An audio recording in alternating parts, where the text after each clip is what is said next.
Pada tahun 1937, NSDAP, Partai Buruh Nasional Sosialis Jerman atau Nazi, menyita 15.000 karya seni sampah yang terdiri atas karya Kirchner, Kokoschka, Haeckel, Kandinsky, Chagall, Mondrian, Matisse, Picasso, Van Gogh, Munch, dan lain-lain. Sampah-sampah ini dipamerkan ke publik dalam rangka pendidikan, sarana pembelajaran mengenai apa yang disebut seni dan yang bukan seni. Teringat kita pada masa Bung Karno. Bung Karno menentang keras apa yang disebutnya musik ngak-ngik-ngok, literatur picisan, dan dansa-dansa gila-gilaan. Menurut Bung Karno, kaum imperialis ingin merusak moral bangsa Indonesia melalui penetrasi kebudayaan. Affandi itu satu dari sederet pelukis jalang yang terpengaruh tipuan teori-teori degenerasi seni Yahudi. Affandi satu ideologi dengan aliran degenerasi atau yang dikenal dengan nama Entartete Kunst. Kubisme, Picasso, Dadaisme, Surrealisme. Lukisan-lukisan yang menista nilai-nilai kemanusiaan dan keindahan, produk penipu dan kreasi sakit jiwa. Yahudi itu ingin memutar balik makna seni, di mana yang jelek dibilang bagus, sebaliknya yang bagus yang dibilang biasa-biasa saja. Sementara pemodal Yahudi menimbun karya-karya lukisan terbaik di dunia dalam galeri-galeri privat mereka. Di sisi lain, pelukis-pelukis sampah dengan karya-karya sampah di-endorse dan diangkat puji-puji media Yahudi agar orang-orang kafir atau goyim membeli sampah dengan harga mahal. Affandi adalah salah satu agen di negeri ini yang berkolaborasi secara tidak sadar dalam propaganda perusakan makna seni lukis Indonesia. Agus Darmawan, pengamat seni rupa Indonesia, pernah berkisah bahwa masuknya Affandi ke dalam koleksi Bung Karno adalah sebuah kecelakaan. Agus memperoleh cerita ini lewat Dullah, sang pelukis terkenal yang sudah almarhum, yang dulunya pernah menjadi kurator seni rupa istana di masa Bung Karno.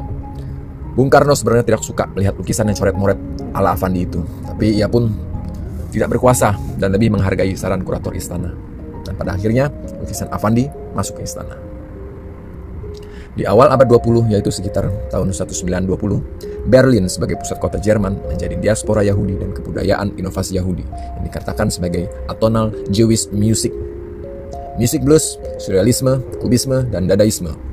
Degenerasi ini bahkan tampil pada puncak penistaannya dalam wujud ketelanjangan, kecabulan, bestiality, eksperimen seks, dan incest. Ini berlawanan dengan cita rasa Eropa Barat yang lebih memandang pada seni konsep Yunani dan Romawi. Seni Yahudi di sini merupakan antitesa dari keindahan, kemapanan, dan wawasan keningratan. Seni Yahudi merupakan lawan dari nilai-nilai Eropa Barat, yakni primitif dan chaos.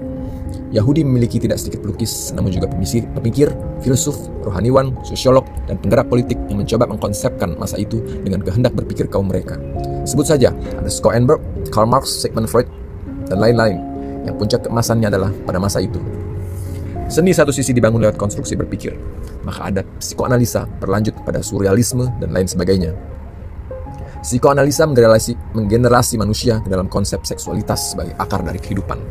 Surrealisme menggali alam bawah sadar. Memang manusia pada tingkat primitif memiliki konsep kehidupan dan berkesenian, melukis di gua-gua dan mengembangkan kebudayaan-kebudayaan sederhana. Namun seiring perkembangan, tahapan-tahapan itu sudah dilampaui. Lukisan Affandi diamati sebagai bagian dari corak lukisan ekspresionisme abstrak, meskipun Affandi menolak penggolongan demikian. Akan tetapi saya mengamati fenomena Affandi dari segi lain. Amerika sebagai puak kebebasan memilih karakter ekspresionisme abstrak untuk mendominasi dunia dan secara sublimasi menularkan gagasan kebebasan lewat lukisan yang semau gue tanpa pakai teori dan landasan bangunan konsep artistik. Ini berlawanan dengan konsep seni yang dianut Uni Soviet, yakni pada seni lukis bercorak realisme kehidupan, kenyataan masyarakat kelas bawah. CIA banyak mendanai dan mensubsidi pameran-pameran pelukis beraliran ekspresionisme abstrak di seluruh penjuru dunia. Karena ini sesuai dengan semangat kebebasan dari ketertutupan dan keterkakuan rejim komunis. Justru lewat propaganda tersublim ekspresionisme abstrak ini, Amerika menggerakkan arah para pemuda-pemuda seluruh dunia untuk bangkit melawan rejim ala USSR yang kaku. Dan Amerika menang perang dingin tanpa peluru sebutir pun. Ini harus disadari kita sebagai penikmat dan penyelenggara sekaligus pekerja seni, bahwa lukisan-lukisan yang konservatif, diantaranya naturalisme, realisme seperti Raden Saleh, Basuki Abdullah, Sujojono, Abdullah Surya Subroto, Wakidi, Prigadi, Lempart, walaupun tidak sedang mengalami promosi dan tren massa, mereka tetap berharga. Sebaliknya, seni-seni ekspresionisme, abstrak, surrealisme itu bergantung pada tren yang diciptakan secara tidak wajar. Sebab yang menentukan kualitas lukisan itu bukan hanya pada aliran lukisnya, namun pada kerumitan, kemahiran, keahlian, bahkan hingga harga cat dan media kanvasnya. Jadi kritislah kita dalam memilih nilai-nilai positivistik yang sehat dan bukan nilai dari kelompok marginal, menyimpang, sakit jiwa, dan tidak berakhlak.